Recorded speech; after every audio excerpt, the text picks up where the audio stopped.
not American. Not American.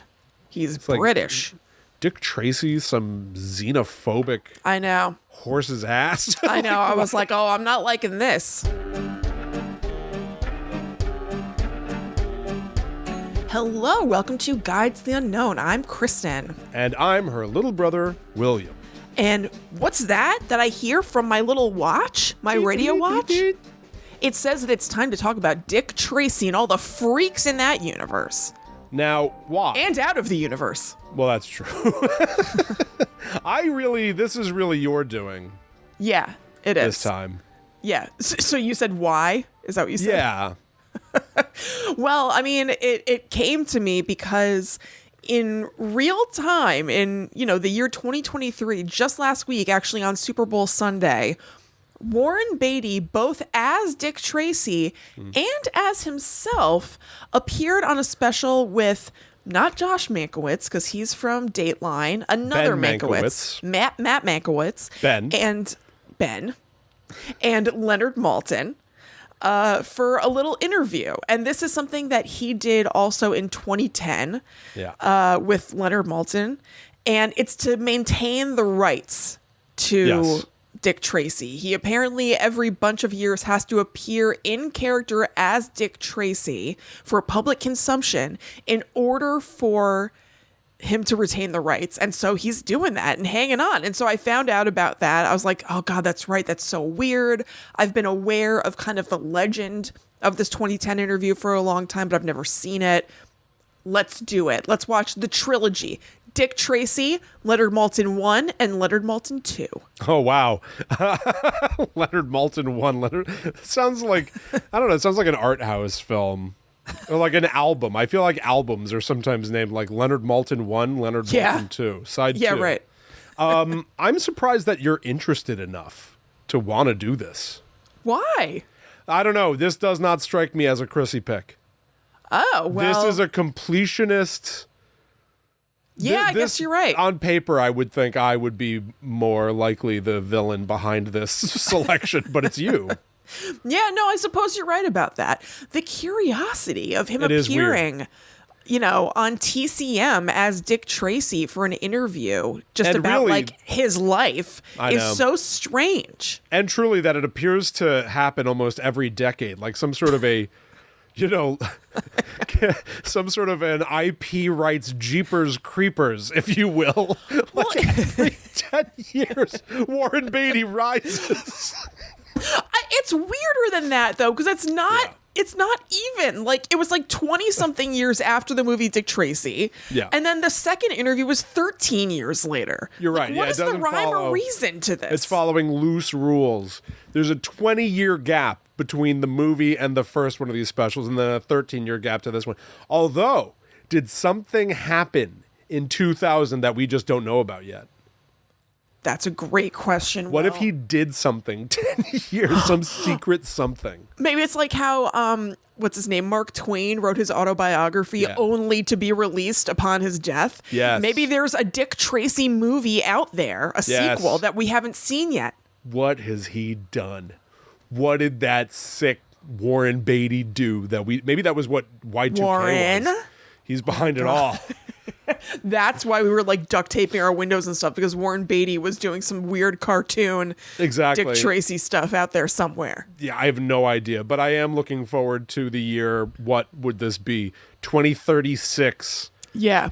When at this point I would think almost 100-year-old Warren Beatty does it again. Yeah, he's 85 now. Yeah. So he's going to be up there, but so he's doing well. So you described it exactly as what it is. Warren Beatty bought the rights to Dick Tracy in 1985. Real quick, Will, let's explain what Dick Tracy is, because people may have not even heard these two words together. That is a very good point. It is unclear to me what significance there is in the pop culture memory for this character. Anyway, I don't think much. A 1931 newspaper comic character, right? Dick Tracy. Right. He is created by Chester Gould. He is very much like he was a figure in like old radio plays and in early film serials. The kind of that stuff I didn't know. Yeah. Until my time with Dick Tracy and Leonard Maltin. I didn't realize that there were TV shows. I only knew that it was a comic strip and radio plays. It's interesting to I think I knew it, but I'd never seen any of it. Like there's like I remember watching the first Captain America movie where, you know, Captain America is given the super soldier serum ahead of World War II. And then he becomes like a tool for propaganda. Like he's like touring the country and talking about like buying bonds or whatever they did. I don't know what they did. But then he became a character that was used in radio plays and serials, not played by the real Captain America. Right. So like I know about Dick Tracy the movie from my childhood being disgusted by it. Disgusted. Absolutely repelled by this movie as a child. I made a huge error. I just wasn't thinking. And when I started watching the movie, I was eating. Yeah. God. I was disgusted, William. It's revolting. Because here's what's revolting about it. So, as we said, Dick Tracy is a detective. Yeah. And kind of the thing that makes him particularly unique, I would say, from other like detective from pop culture is that he is battling a cast of characters who are technically human, but they are inhuman. They're monsters. And so this is a good tie-in to Guides to the Unknown. So they're not like living in this crazy world where there are cryptids or there are aliens about. This is our world. However, like 10 people look absolutely nuts. Yeah. There's a guy named... A handful of people. Yeah, there's a guy named Littleface, I believe, who has like a gigantic head, like the size of 4 heads, but then his face only occupies 1 head's worth. Yeah, that's right. I wrote down some of the names. Lips Manless. This is a guy who just has enormous long lips. Yeah. And he likes to suck down like oysters. Yep. There's Prune Face. This is a guy guess. with a big wrinkly face. Mumbles, who's played by Dustin Hoffman in the movie, he's a guy who mumbles a lot. Big Boy Caprice, played by Al Pacino, who's got a weird butt cheek chin, and he looks like the Danny DeVito penguin body, or crossed with Uncle Fester body from... Yeah, he's very, like, rectangular. Rectangular, yes. Itchy, not sure what his deal is. Numbers. Influence, who look up Influence, he looks like a skull. He looks like red skull out of Captain America while we're on the topic. Flat Top, this is a guy whose head is basically shaped like a triangle. The top of his head is perfectly flat. Yeah, this guy's heavily featured. The Blank, this is a person who has no facial features at all until the end of the movie where they have 2 giant nostrils in the middle of that face, which disgusts me. I know. But in the movie, in the 1990 movie that we would have seen when we were somewhere around the realm of 5. Yeah, I would be 7 or older when it came out. So for us to have it on VHS, let's give it a year. So I'd be 8. Yeah, okay. At the earliest. Warren Beatty plays Dick Tracy. Warren Beatty is like a classically handsome leading man type.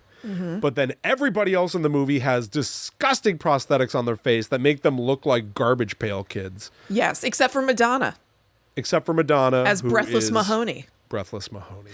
Now, I want to read some more names, Will, from the IMDb, because there are people who aren't named, I don't think, in the movie, but they're credited, obviously. So we got simply Shoulders. The Rodent. The Brow. Let's see. Baritone, soprano. They seem like fun.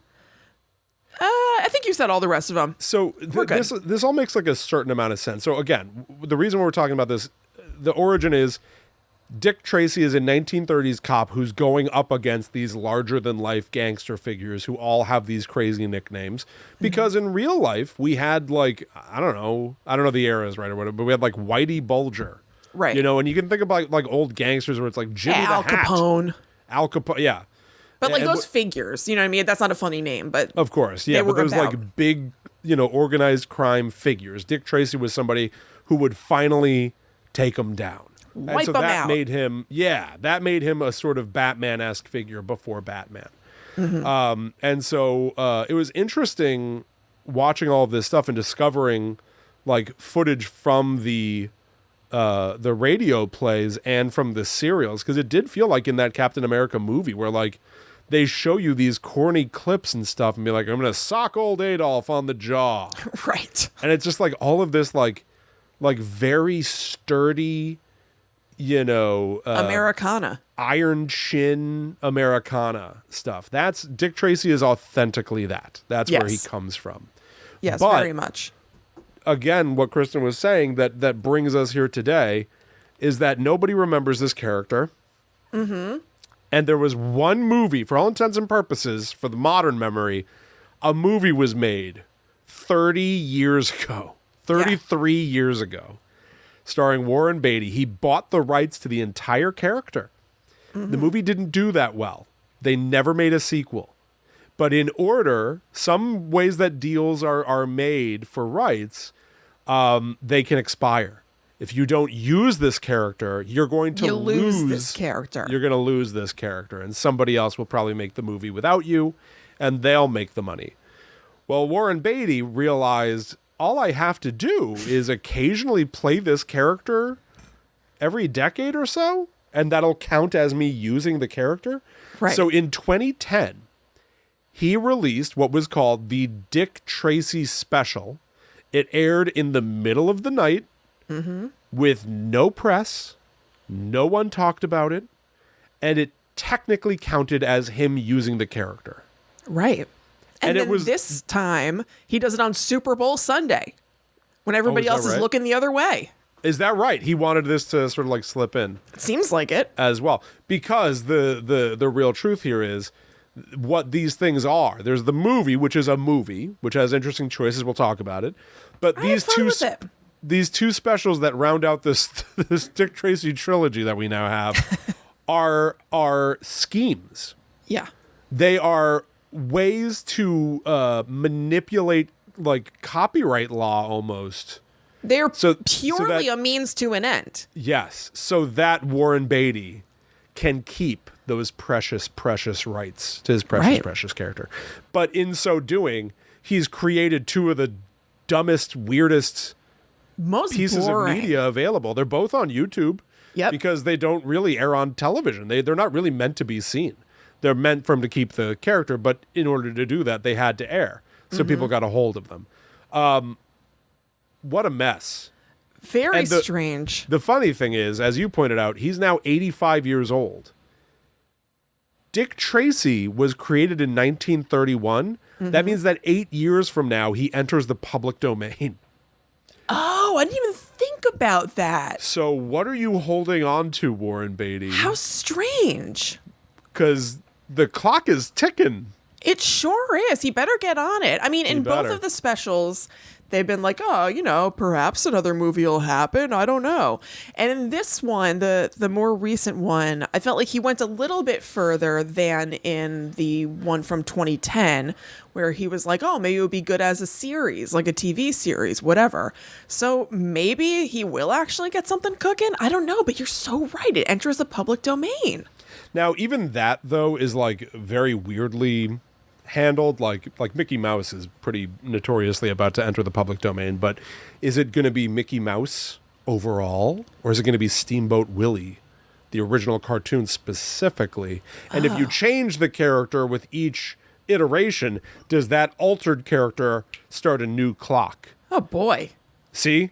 Yeah. It's a mess. It's a mess, and it's going to be decided by like lawyers, highly paid lawyers who will kill anybody who tries to use Mickey Mouse or something like that. Well, but he needs to get off his duff and get me another Dick Tracy. So, do you want another Dick Tracy? Oh, yeah. I would totally watch another Dick. I liked the movie. Now, that's surprising. I enjoyed myself. Was it disgusting? Sure. Did I like it? Yes. I thought you texted me that it was boring.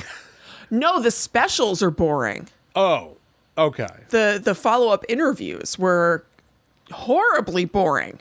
They're horrible. Well, yeah, Did you not think that? I thought that the movie was... No, the specials. Oh, the we'll specials. get to the movie in a second. I think we got to get to the specials in a second. They're too weird. No, just give me a verdict. Boring or no? It's at least normal to talk about a movie. Can we... Tell me boring or no? I think, you know me. You know my illness. Yeah. You have to watch them. I'm not even asking recommendations, William. Listen to my words. Do you hear the words that are coming out of my mouth? What is that from? I don't know. I don't know. Do you hear the words that are coming out of my mouth? I don't know. I don't know. Does it have something to do with Dana Carvey? Perhaps. Oh, well. Anyway, all I want to know is whether you found the specials boring. Yes or no? No. Oh, okay. All right, great. Now we can go back to the movie and we can return to the specials later. That's all you wanted? Yeah. I wanted more, but you want to go to the movie, so we can go to the movie. Let's go to the movie. Let's go to the movie. Do you understand the words that are coming out of my mouth is from Rush Hour, by the way? Thank you. Kat in the chat. Got it. So, oh, thank you, Kat. The movie itself, 1990. Batman just came out the year before. Tim Burton's Batman with Michael Keaton and the Danny Elfman score. Yeah. And it was adapting essentially a comics character who is the ultimate vigilante cop taking down gangsters. Mm-hmm. And then Dick Tracy comes out, which is a big movie based on a comic character with a score by Danny Elfman about a larger-than-life super cop who takes down the gangsters. Yeah. It's the same movie. Yes. Those beats are all the same. By the way, I couldn't find any corroboration whatsoever, but I think that Danny Elfman is one of the gross gangsters in the beginning scene. Really? I couldn't find anything about it, so it very well may not be, but I think so. I saw his little eyes and I know him. He seems like he would enjoy doing that. Yeah, exactly. And it was a redheaded character. I just feel it. All of his recent music videos are about like destroying his own body. So I bet he would love to do that. They're all like these bizarre, like techno-y, like his eyes pop out of his head and his now he's a statue and it gets smashed. It's like all about like weird self-image stuff. I could definitely see him doing a Dick Tracy villain. I know. He's a weirdo and I really feel it. So if anybody watches it, if anybody watches it, I feel that he is the redheaded fellow on the left. Okay. Good to know. Mm-hmm. I genuinely might go back to look for him. I like Danny Elfman. Yeah, see what you think. It starts with like gangsters, all these like larger than life silly gangsters sitting around playing a game of cards. And then Flat Top comes in and guns them all down with a Tommy gun. Like they're stepping out of these like classic old, like, I don't know anything about cars. They look like Model T, whatever, early cars, 30s cars. I don't know. Yeah, I couldn't But he even steps guess. out and guns them all down with a Tommy gun, looking like it all looks like that movie that Kevin McAllister watches in Home Alone. Yeah, you're right. Angels with Dirty Wings or whatever. Yeah, where it's like 1, 2, 10, and gunning you down with a Tommy gun. Yeah, totally. So he kills all of these like, scary-faced gangsters at the table and then writes on the wall with the Tommy gun, "Eat lead, Tracy." Mm-hmm. And that's what sucks Dick Tracy specifically into this case. Yeah, and that's like our cold open, basically, for the movie. Kind of fun. I was really fun. with it at that point, for sure. Now, William, before we get too much further, do you recommend Dick Tracy? I don't think so. Okay. No. Okay. I don't think so. Yeah. Do you? I do. I had fun with it. Wow. I don't think it's the best. I hadn't seen it since we were kids. Yeah. But I enjoyed watching it. Yeah. I just remember, and still as an adult, I just remember seeing this as a child. Yeah, we should talk about our history with Dick Tracy. We should. I feel this is something I should not have been looking at. I know. It's pretty scary. Allie asked a really good question. She asked if it was hitting my wet puppetry. William, I have something about this in my notes. Okay. For people who do not know, Kristen and I are famously anti-wet puppetry, meaning disgusting puppets that are implied to like be sweating or like falling underwater and then looking like all oozy and stuff. Or basically look up puppets the Land of Confusion music video. That's all you need to see. Or puppets that aren't felt, essentially. Oh, that's interesting. Kind of like dark crystal puppets. Not as gross, but not my kind of puppet. Skin puppets. Skin puppets. Yeah. No, that's so funny that Allie said that because I was viscerally disgusted by these people in the opening. I thought it was so gross. Little face. And I was eating a fried pork chop and mashed potatoes, and I was like, oh. It's like you're punishing yourself. I just wasn't thinking, and I had to put it to the side. And got a brain. Get real. And I thought to myself, our history with this is that we had it on VHS and that we watched it like a ton of times. I feel like it was on a lot, and I don't know what the deal was. Dad is from the 30s. Guess I liked it. You know, our dad was born in 1934. I don't have this verified. Was Dad listening to Dick Tracy radio plays? Was he watching the serials? He certainly could have been. No, I mean, I think that's why we had the movie. Right. I can only assume because Dad had familiarity with Dick Tracy. I mean, it would completely track because he liked listening to serials on the radio. He loves mystery detective stuff. Yeah. So, it had to be why we had it. But then I watched it like a ton, I feel like. I don't think Dad was putting it on every day. So, anyway, that's our history with it, is that we watched Dick Tracy like a ton when we were kids. And what I was thinking last night is, where do I get off being like, yeah, no, I've only seen the Goonies maybe once when I was a kid. I don't remember it. It's disgusting.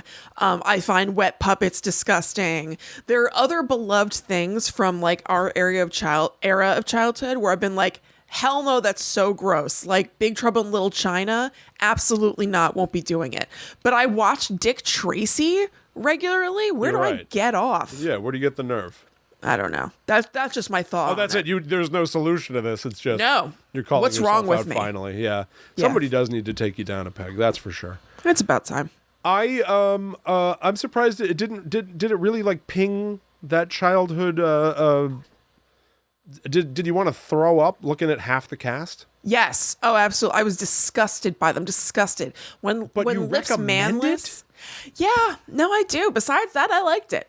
Lips Manless sucking down those oysters. Oh. Madonna goes I gotta go.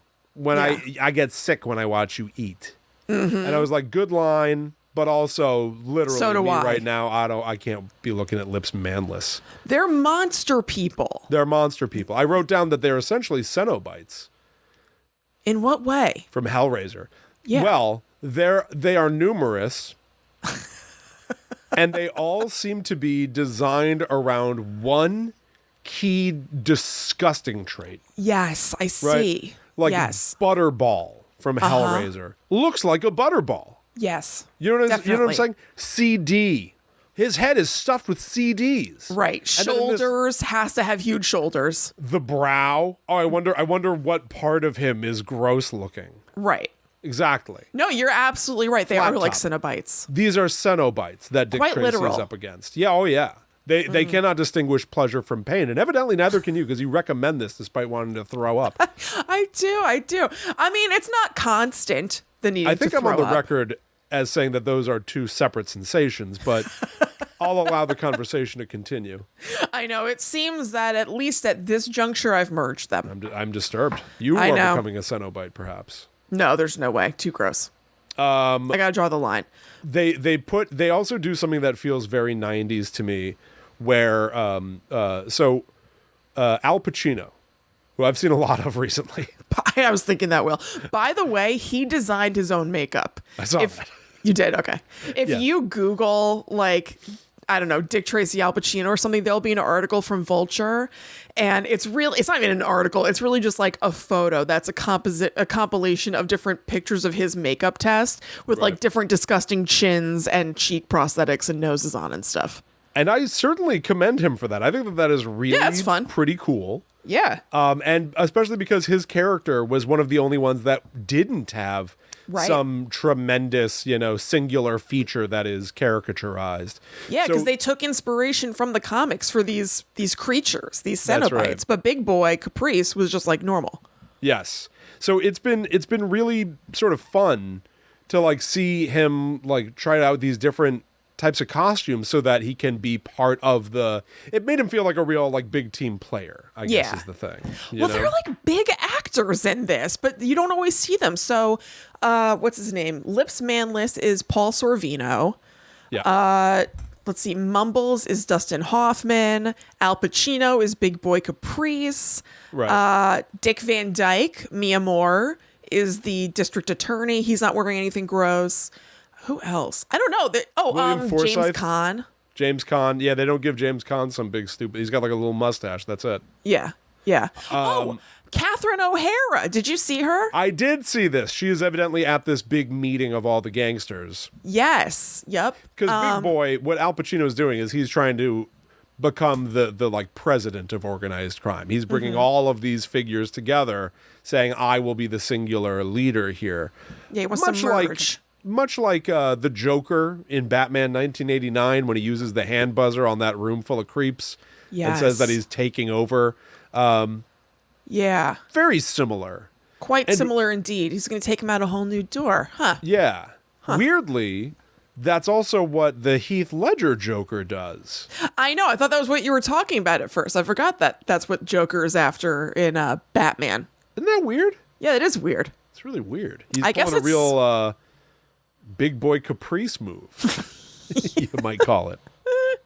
I guess it's a common aspiration for the bad guy. I guess so. Well, far from me to put them down for trying to achieve their dreams. Sure. The other thing that really stood out to me about watching the movie this time is that there is nudity, which was kind of surprising. Nudity? Yeah. Oh, you didn't notice this? What? You can see Madonna's magambas.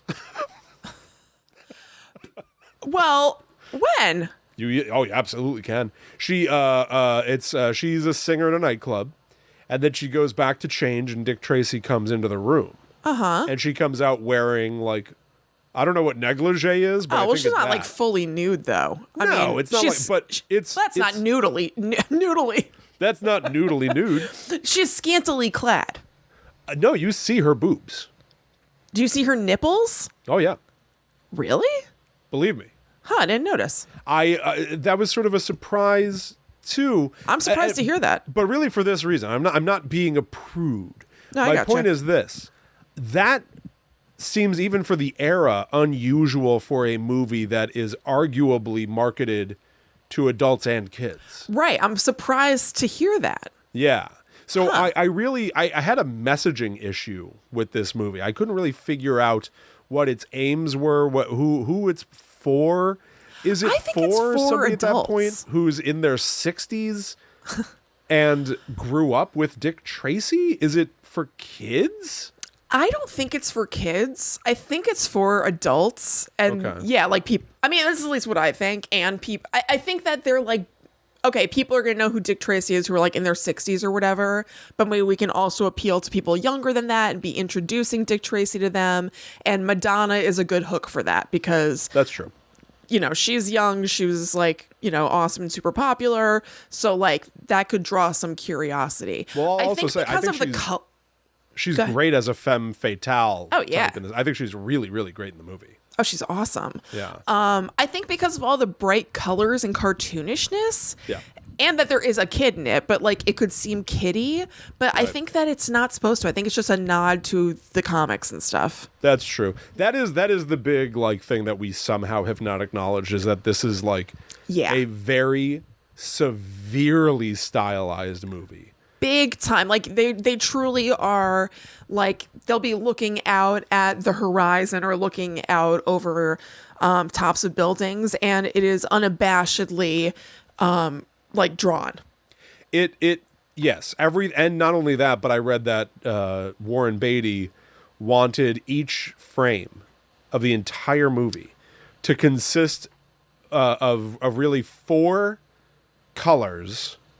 These core colors: red, green, yellow, and blue. Mm-hmm. But we're talking about like royal blue. Like primary colors. Primary colors. Yeah. Because that is how the original comic was printed. And there are plenty of, bits of set dressing that defy that. And black and white, right? But there are things that sort of break the rules, I guess, technically. But everybody's car is one single solid primary color. Yeah. And it is like a visual sort of standout. I don't think I've ever seen any other movie outside of Sin City. Which is similarly a noir film in the modern era, try to be so distinct and visually striking. And for the most part, I think it really works for me.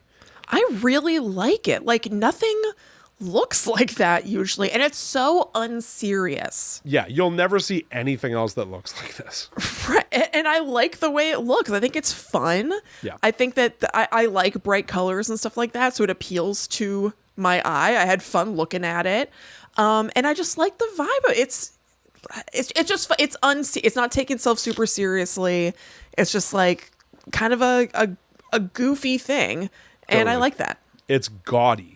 And Dick Tracy himself is he's a detective from the 30s, so he's mostly just wearing a suit with a duster and what kind of hat is that? He's wearing a trench coat and a fedora, and they're both yellow. They're bright yellow. They are not khaki. They are yellow.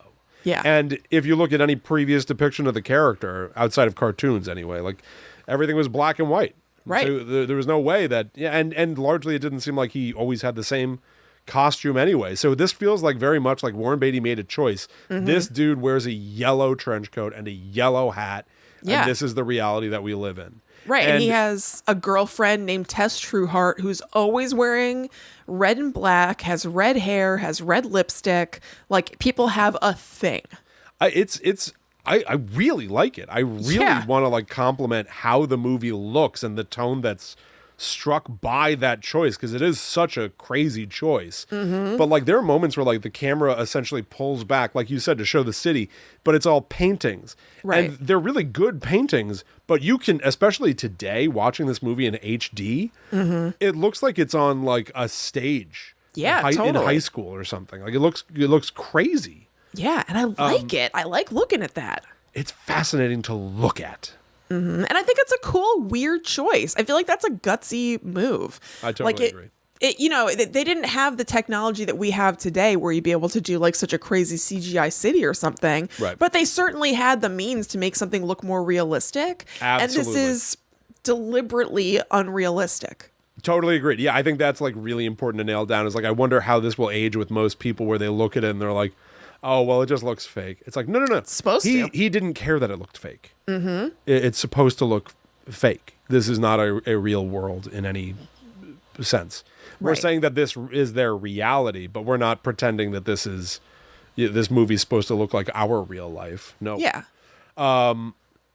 As far as the story goes, it felt very long to me, and there are multiple montages. Yes, a montage of Dick Tracy taking down a bunch of the crooks, and then there's a montage when they frame Dick Tracy for murder of the crooks then retaking the city. Right. And there's a montage of Dick Tracy adopting a little boy named Kid, and how much this kid eats. There's a whole montage dedicated to watching a child eat beans. Yeah, I like that montage. For a while, you like that bean montage? I do like that montage. I find it cute, and I said that's what Crumbs would be like as a kid, because it just keeps going. When do we eat? When do we eat? After he ate a giant banana split and a bowl of chili or whatever. You are completely right about that. You're making me like it now that it's Crumbs. Yeah. When do we eat?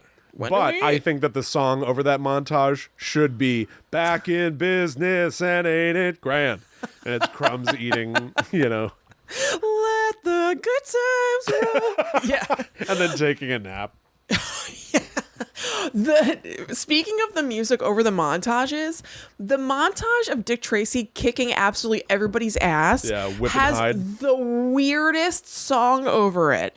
It's that Madonna song that's like, sooner or later you're gonna be mine. It's so slow and like kind of like melancholy, and like, why is this going on when he, as he points out in one of the Dick Tracy specials, knocks out like 7 bad guys with one punch and is like doing all this stuff, and there's this like slow ass like sultry song over it. It is so strange. You're right, that is weird. It's also weird that during that montage he's talking. He's often speaking. You can see his lips moving. He's saying something to the people that he's punching and stuff, but that audio is not in the movie. It's pretty confounding. It's very weird, and that oddity is reused in the third entry into this trilogy, proving that Randy is right. It all comes full circle. Yeah, Leonard Maltin too features the same thing. Yeah, Leonard Maltin too. He's talking, but the audio's not there for some reason at the end. So strange. Well, before we move on and we keep exploring this, how do you pronounce this word? Oeuvre? The oeuvre of Dick Tracy? Yeah. Yep. We need to make sure that you know about another really awesome podcast that's out there. So we know that you got room in that queue. Let Me Tell You a Scary Story is a paranormal podcast hosted by Anna Rose, who reads out true life creepy stories every Friday. I know you're little freaks for that kind of stuff. These stories have happened to ordinary people all over the world and simply cannot be explained. They range from ghostly hauntings, glitch in the Matrix tales, unexplained time lapses, alien sightings, possession, near misses, demons, doppelgangers, stalkers, true crime, and much more. Not only this, Anna is an award-winning voiceover artist and is sure to hook you in with her excellent, smooth storytelling voice. No rough voices. Smooth stuff. No, I mean, it's very pleasant to listen to. So close the blinds, turn off the lights, snuggle under that quilt, and enjoy Let Me Tell You a Scary Story. Found on any podcast listening platform. Links in the show notes. Make sure you click them. Yeah, definitely. You will definitely enjoy that show, so check it out.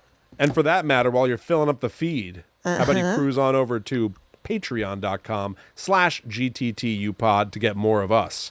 Find a tier that fits you. You won't be disappointed. The highest tier, Demons, you get a new episode of our secret second podcast every single Monday. The most recent episode, Kristen and I play Resident Evil 2. Kristen made a disturbing discovery. I can't believe that this isn't out there. Nobody seems to be talking about this. I think I'm going to make a clip of it and release it publicly, and we'll just see what happens, if anything. Yeah.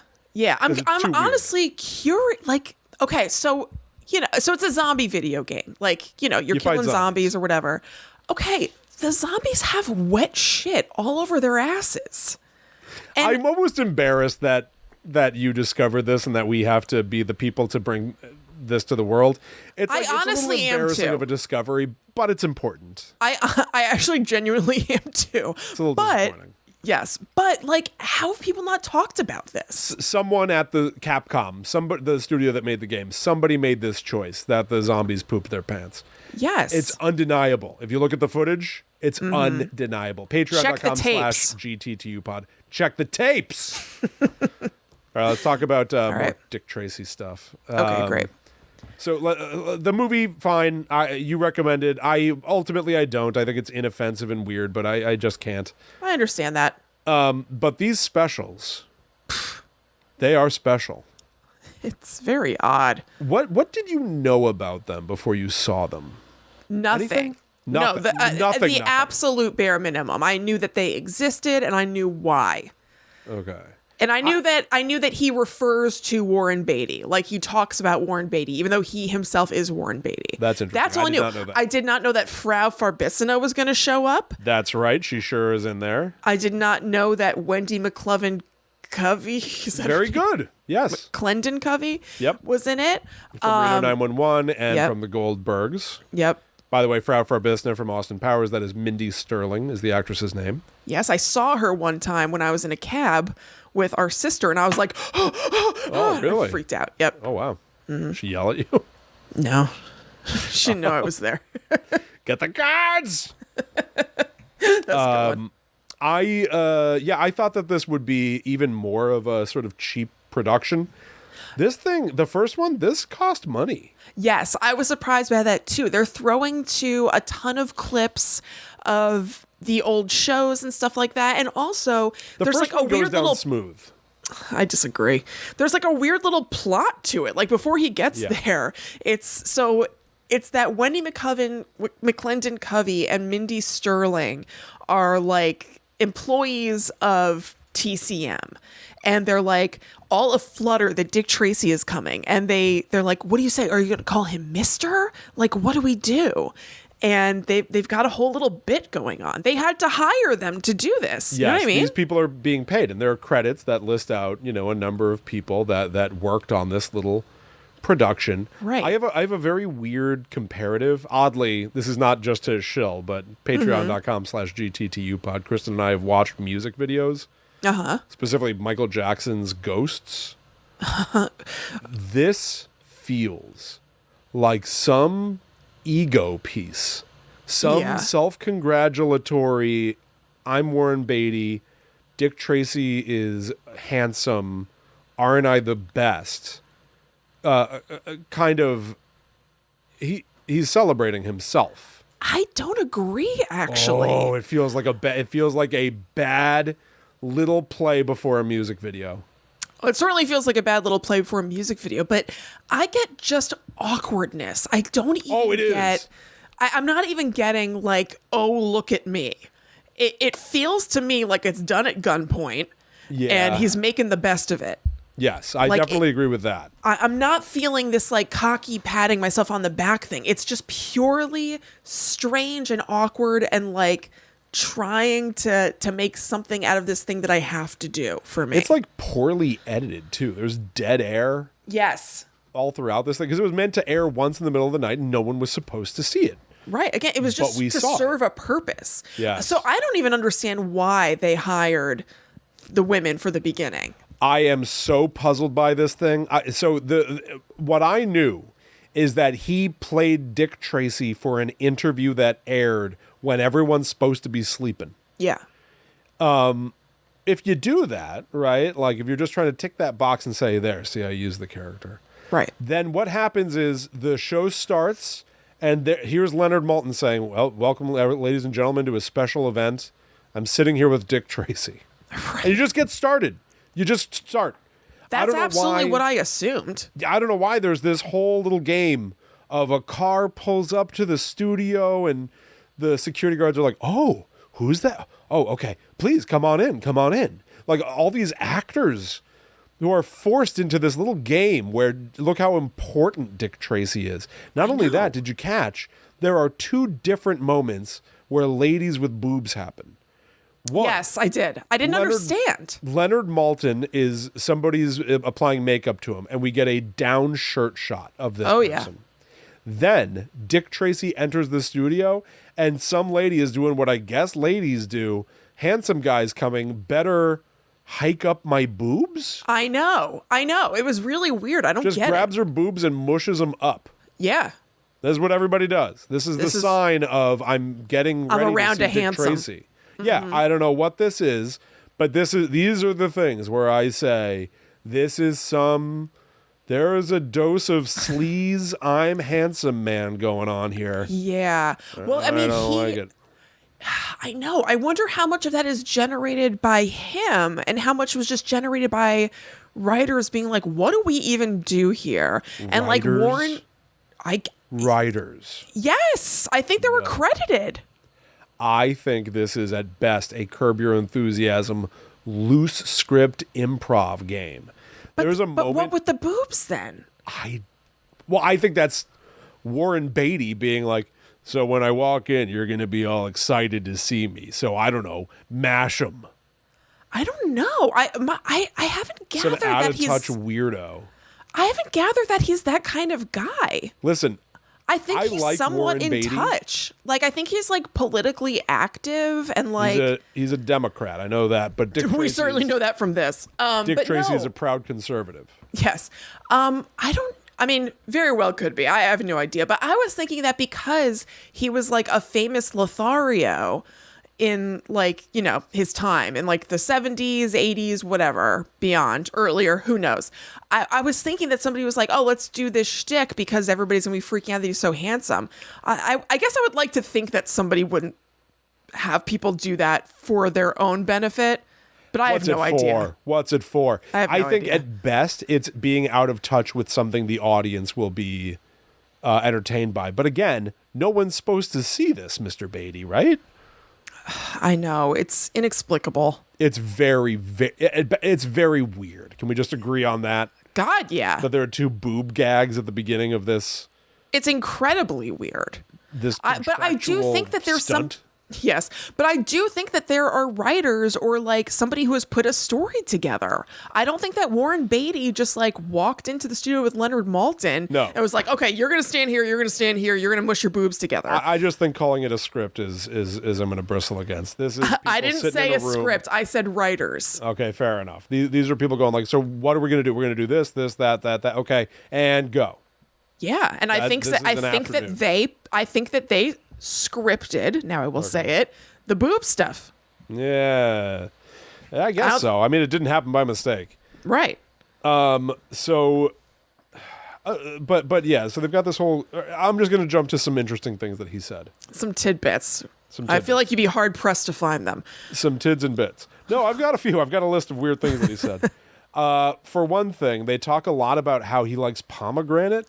This was unbelievably strange. They act like this is going to be some sort of celebrated gag that Dick Tracy eats pomegranate. Pomegranate? Yes, pomegranate. You like pomegranate? I like pomegranate. They say pomegranate like a ton of times. And this is supposed to be like the 2 of them, Dick Tracy and Leonard Maltin, just talking before they actually get into the interview. Like, it's like, hey, how you doing? And Leonard Maltin's like, oh, you look so great. How do you do it? And he's like, SP. Small portions, and I eat a lot of pomegranate. And then they do what Will just did. They do back and forth about pomegranate. And then he's like, maybe you have the quote, I'm not sure, but he's like, there's nothing wrong. Oh, great. Go ahead. I clipped it. Here, take a listen. They're talking about how he's 100 years old, more than, and how does he stay so fit, as Chrissy just said. 107? 107. That is amazing. Yeah. Do you have some secret you can share with everybody? SP. Small portions, and exercise, and of course, pomegranate. Once in a while, I'll have a blueberry. Nobody ever went wrong with our friend the blueberry. Now that gets the thing clipped for me. Every once in a while, I'll have a blueberry. That part. His voice goes all high. Could pomegranate be a code word? And that, I don't know, that Manchurian candidated somebody to kill somebody else? Every once in a while, I have a blueberry. I mean, that happens, I don't know, less than 5 minutes into this. Yeah. And I was like, what the hell what am I looking is this at? Thing? What am I watching? Why is going his on? Cheat food, 1 blueberry. I almost went back to look at the movie and see if he's eating blueberries occasionally or something, or a pomegranate shows up here and there. I think I wrote in my notes to look it up, and then I just never did. I say, okay, here it is, my notes. A fair amount more blueberry talk than expected. So the beginning, okay. So let me explain real quick. I was like, is this weird improv that I was watching, this like pomegranate blueberry thing? What the hell is going on? But then they do a callback to the blueberry at the end. And that's when I wrote this note. So it was that I said a fair amount more blueberry talk than expected with this callback. So the beginning pattern was scripted. But why? Must look up Dick Tracy blueberries. And then I never did. Never did. It doesn't. I think it would bring you right back here. I am not convinced that there is anything in the 1990 movie that shows he has an affinity for pomegranates and blueberries. He's eating chili all the time. Oh, like Columbo. Columbo loves chili. Oh, really? He sure does. But Big Boy Caprice, Al Pacino, he's got a thing for walnuts. I know that. Yeah, we know that. So what? Are they just trying to create a little thing? I think it, quite frankly, is desperation for a bit. Yeah, I think you're right. I think that's the only conclusion. Real quick about the chili. Yeah. So he kind of proposes to his girlfriend in the diner. Yeah. He's like, oh, you live alone, I live alone, whatever, we should get together. And then he gets a call on his special Dick Tracy watch. That's something that we haven't mentioned. That was like a very cool thing for the time. He had a little radio watch. I still think it's kind of cool. It's totally cool. But so they would be like, calling Dick Tracy, come in. And his radio watch was very much like part of his whole thing and his mystique. It's like his one Batman gadget, but I like that he only has the one. Yeah. It makes it kind of special. I think it's really cool. And it looks like an old fashioned kind of radio where it's like just holes with some fabric over it, Yeah, it's very, I love it. It's very cool. fun. Yep. So he gets this call. He kind of gets interrupted in the act of asking her, and he tosses her the ring box. They have this kind of like, they have a very nice relationship, I think. And she just like puts on, she's like, we're good to go. He should have hid the ring in her chili. You're right. She should have scooped out some chili and then cracked a tooth on that sucker. What a disappointment. What a disappointment. Okay, How anyway. does the blueberry come back at the end of the special? He Does he just throw it God, I to don't Leonard even Maltin know. like the ring? He just says something. He's like, all right, I guess I better get going. I guess Time I to better go go eat eat my blueberries." blueberries. I don't remember. I should have written it down. But I've been a good boy. I'll have a blueberry for this. I think it's born out of the idea that in the 30s you were supposed to talk kind of fast. We got lips manless over here and suck her up, you dame. Pow, kiss you. What? But like, I eat pomegranate. Pomegranate? Yeah, pomegranate. Sometimes a blueberry. Like, I think it's just supposed to play like some fast-paced quipathon. But it came out as, every now and then I have a blueberry. Came out all high and ghosty. I don't know. Something happened to him right there. So here's the next bizarre complaint. Because they're walking this line that Dick Tracy is a real cop who had these serials based on him, which again gave me like Captain America vibes. And he starts talking about, he's like, honestly, I think Sherlock Holmes is far more famous than I am. Sherlock Holmes, though, is a fictional character. And then he leans in and goes, and he's not American. Yeah. It's like, I know. puts in like some weird nationalist... Right. Sick, like, you know what sick. it is, right? Not American. Not American. He's British. Like, Dick Tracy, some xenophobic I know. horse's ass. I know. I was like, oh, I'm not liking this. That's a weird decision. I liked all the colors in the movie, but I'm not liking this color on Dick Tracy. No, I don't like it. And then, of course, the big running gag in the special, they ask about different portrayals of Dick Tracy over the years. And Dick Tracy says he liked some of the early ones, Ralph Byrd, Morgan Conrad. And then when he's asked about Warren Beatty's portrayal, he goes, he did a good job. Yeah. So like they step slowly into this revelation that the real Dick Tracy does not like Warren Beatty, does not like the 1990 movie. And I don't know if we're supposed to find that hilarious. There's a weird quality where like, I'm going to say something, I don't know how you're going to feel about this. Warren Beatty's acting is so good that he hems and haws to be like, Warren Beatty was, listen, I'm going to be honest with you. He doesn't play it so big where it's going to be like, he doesn't like Warren Beatty. He makes it like realistically awkward that he's like, I just didn't like, he looks a lot like me. I'll give him that. Yeah. Like, it's not fun. There's no fun out of this rivalry. I think that you're right that there's kind of like a loose Curb Your Enthusiasm-esque script sort of thing going on. Yeah. And methinks that improv may not be Warren Beatty's strongest. I don't think so. I did not find his acting good. I could tell what he was trying to do with the hemming and hawing, but I thought it was going on too long with too many gaps and just like, get to it. That made it feel messy like real life to me. It wasn't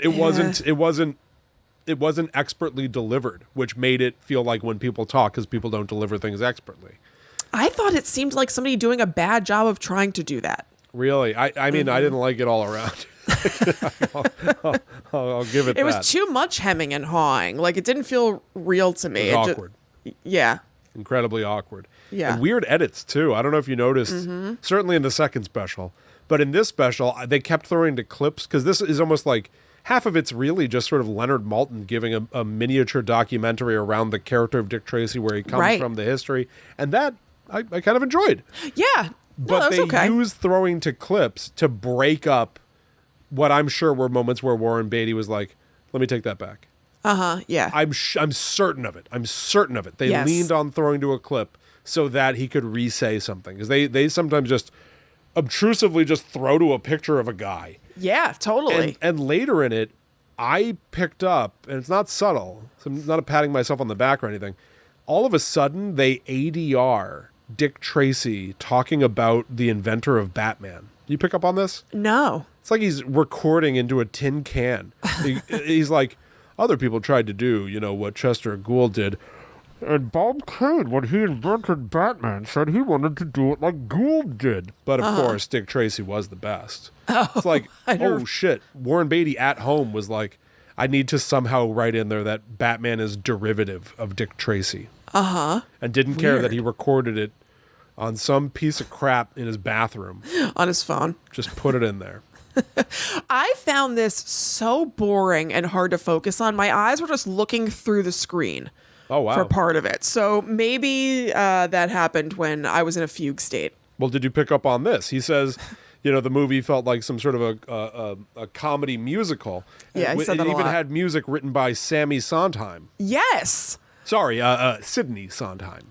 Yes. What are these jokes? I don't know. Is that technically a joke? It's Stephen Sondheim, so I assume it's a joke. I guess they're like for the TCM audience who are very tapped into who Stephen Sondheim is and know that's preposterous to have called him Sammy or Sidney. Sidney my sides. Mr. Beatty, I'm laughing too much. I don't know. It's so strange because it's a combination of trying to do something and release it in the middle of the night and just let it be buried, but also like, let's zhuzh it up a little bit. I mean, it clearly is. It doesn't work as as a piece of entertainment. But I also think that they probably knew that. So they knew that. I think so odd. It's just such an anomaly. This thing. It's so strange. But that's even why the 80-yard Batman line is weird because he's aware that this is a disposable thing. Right. Why is he adding more after the fact? Right. It implies. There's this theory, right? Like that a true auteur can't help but put themselves into the work. Mm-hmm. I don't think that he could make this without caring about it to some extent. You don't just it takes work. Well, also the very nature of him doing this means he cares about Dick Tracy quite a bit. Holding on to, making sure, jealously guarding Dick Tracy so nobody else can have him. Yeah. God forbid somebody else make a movie and perhaps try to do something more interesting than rambling about pomegranate for a half hour. It's so weird. I don't understand why this isn't just straight up. Yeah. Why this isn't just straight up just him and Leonard Maltin talking.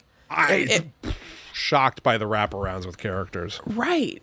They vaguely talk this about I don't recommend. I'm so befuddled by it. I have to recommend it. This is a freak show. He says he'd tip his hat to Warren Beatty if he ever got around to making a sequel, and I've even got the blueberry joke at the end. He gets a call on the radio watch, and the guy's like, "Someone's taking over the whole town, and we need your help, Mr. Tracy." And he goes, "All right, I'm coming. But are the blueberries I asked for on the way?" That's and right. He goes, "Yeah, they're on the way, Tracy." And that's when he looks at me. He's like, "Well, I've got to take this, Leonard. Sorry, duty calls, whatever." But what I got from that is that the blueberries were arguably more important than something threatening the city. Yes, he wasn't really on it until the guy confirmed that they have the blueberries. I don't know if you heard me, William. You said duty calls. I said bluebee calls. Bluebee calls. I love it. Thank you for taking that back. Absolutely. He's like a horse that's just in it for the sugar cubes. Yeah, you're absolutely right. Yeah, Dick Tracy runs on blueberries. He runs on blueberries. All right, so Dick Tracy zooms in, the capper to the trilogy. Yeah, right. Leonard Maltin too. This is even cheaper. There's less of a wraparound, but I'm just as puzzled by the reality of it.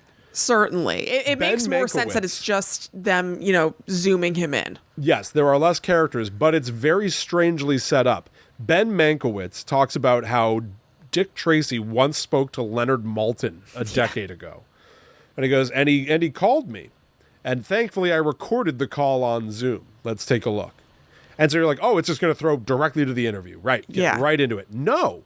It throws to a year ago when Dick Tracy called, but Ben Mankiewicz is alerted to it by his assistant. Mm-hmm. What's going on, everybody? I don't What's happening? know. What's the reality? Was Ben Mankiewicz recording his entire life?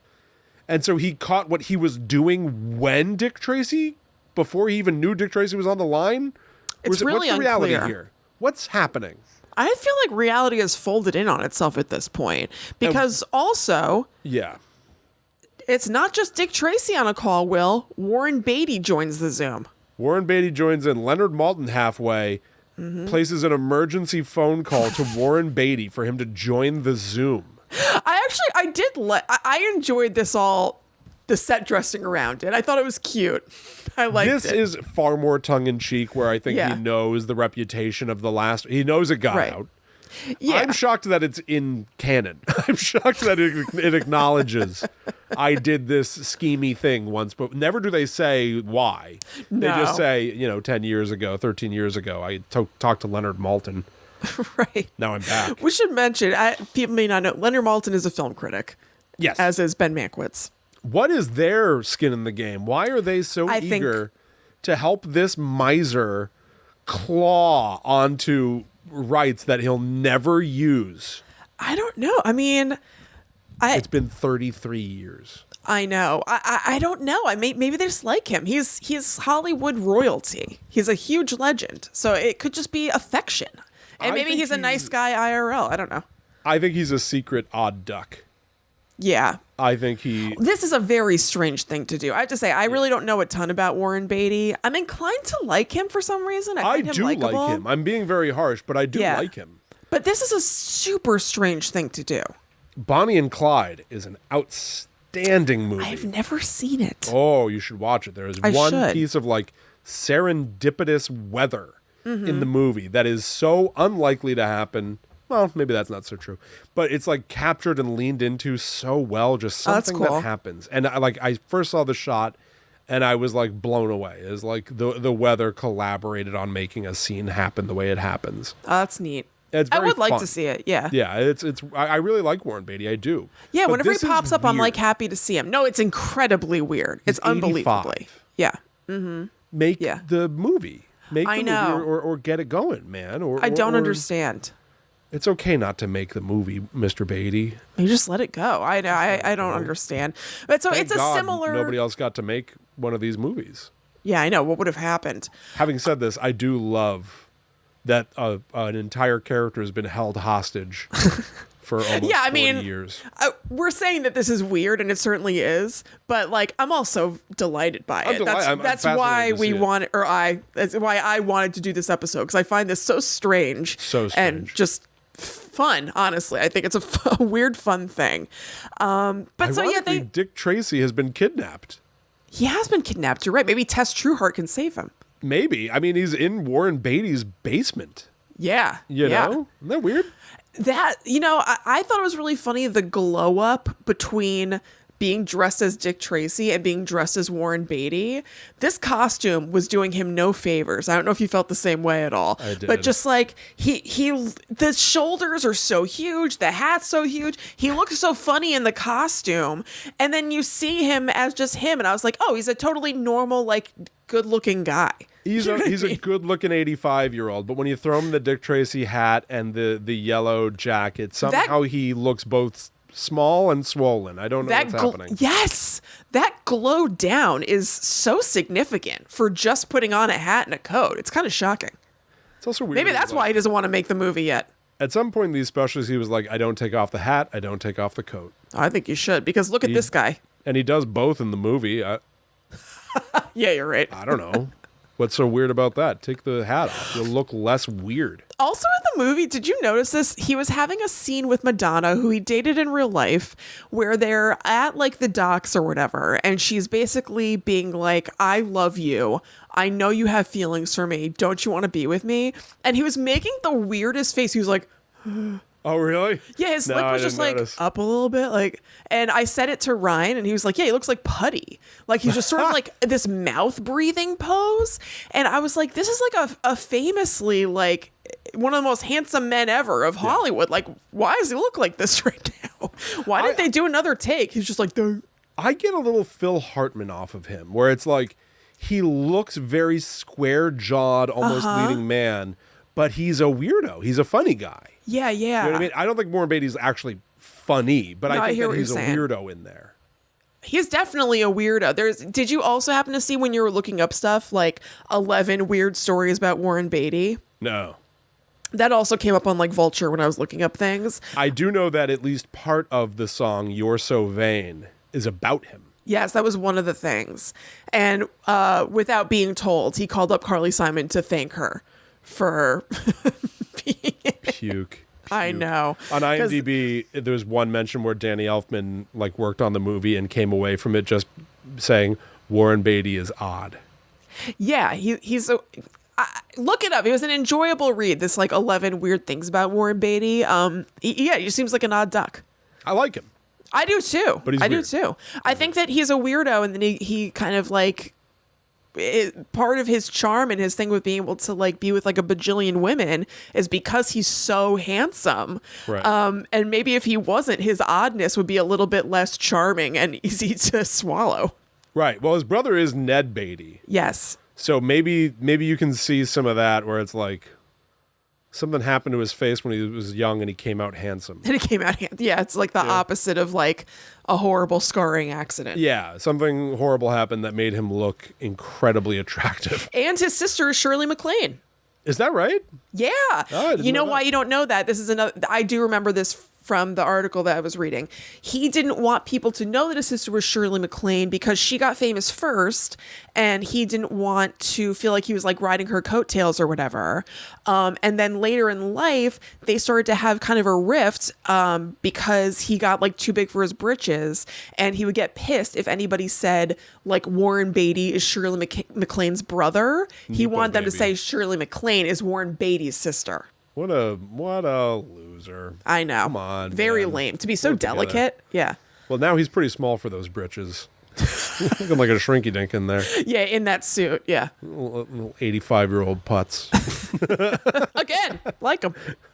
But he looks funny now in the Dick Tracy outfit.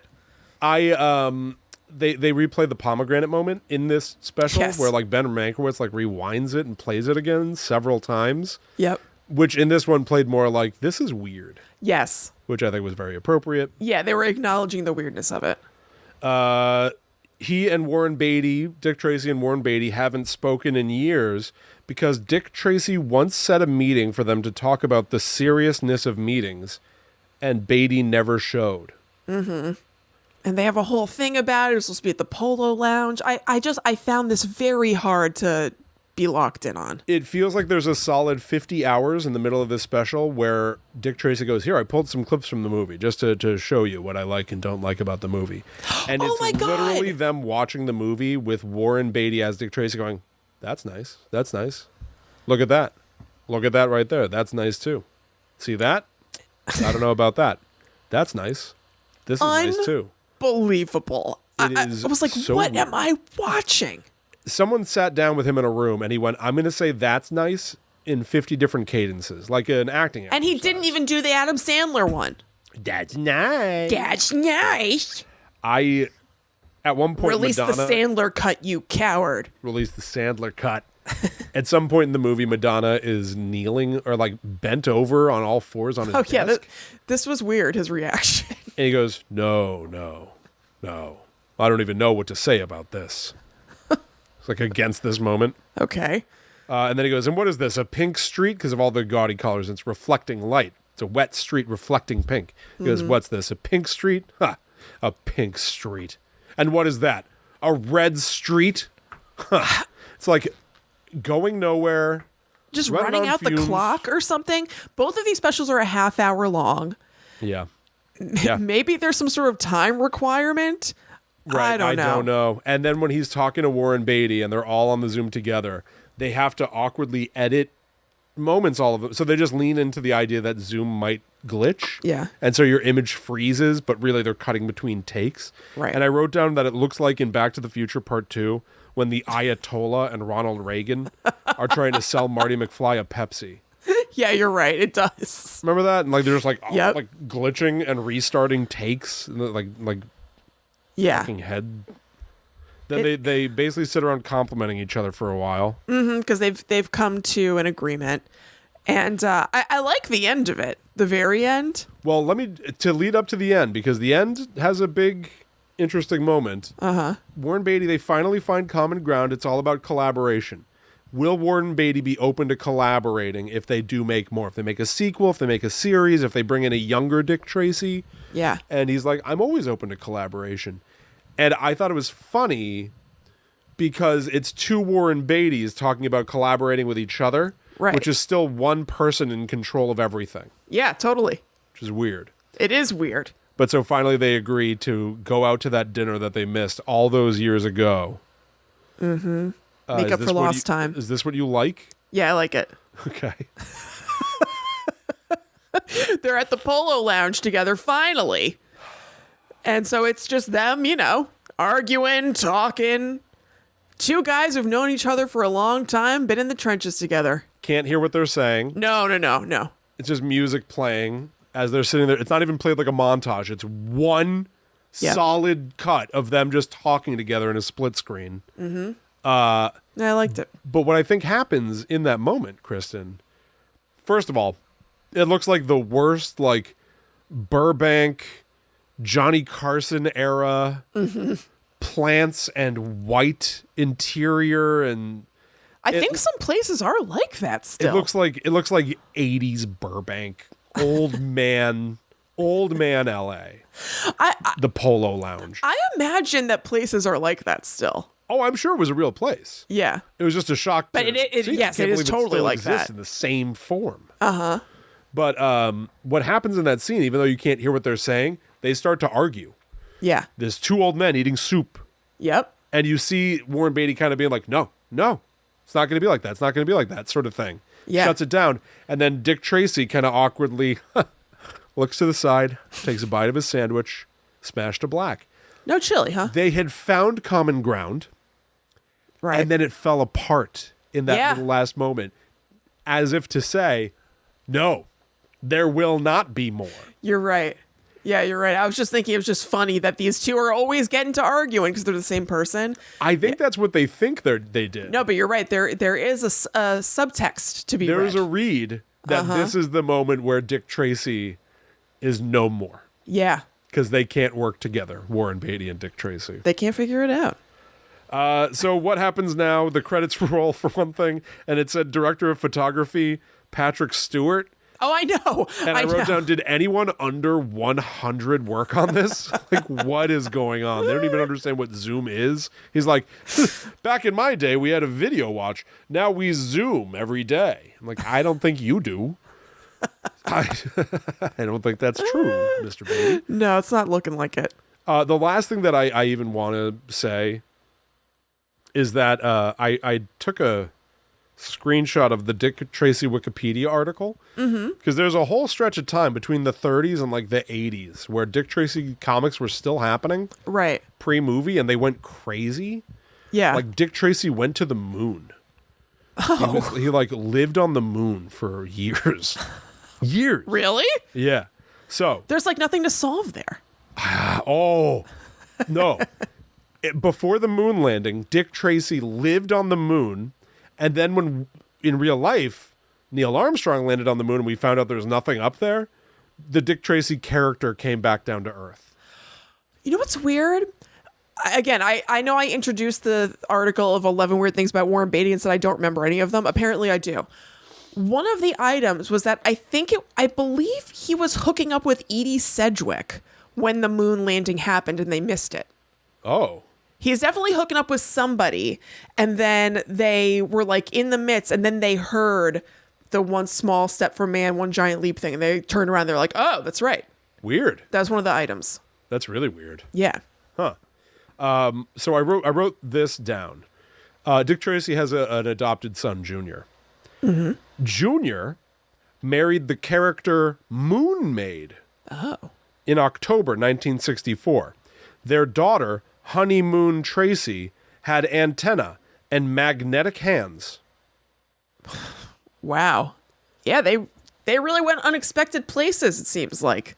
So that's what Dick Tracy's. Maybe they could do that for the sequel. Someone with magnet hands. Maybe it's time. Doesn't that sound like shit? Yeah, it sounds like total shit.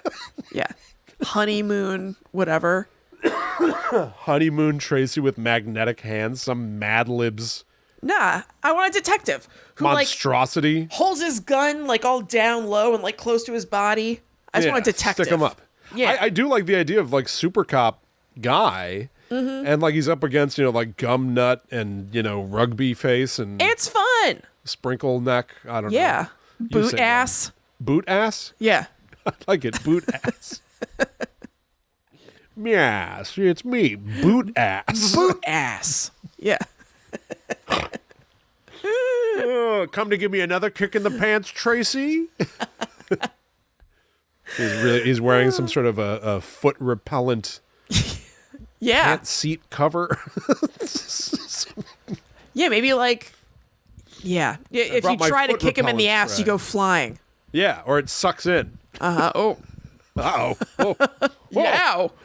Boot ass, no! Yeah, just try it, copper. Yeah, do it again, please. You know what'll happen. Yeah. All right, everybody. Well, that's it. We talked about Dick Tracy on this show. For a long time. For a long time. Longer than the average episode. Yeah. Absolutely. Again, you can turn to Kristen for all your complaints.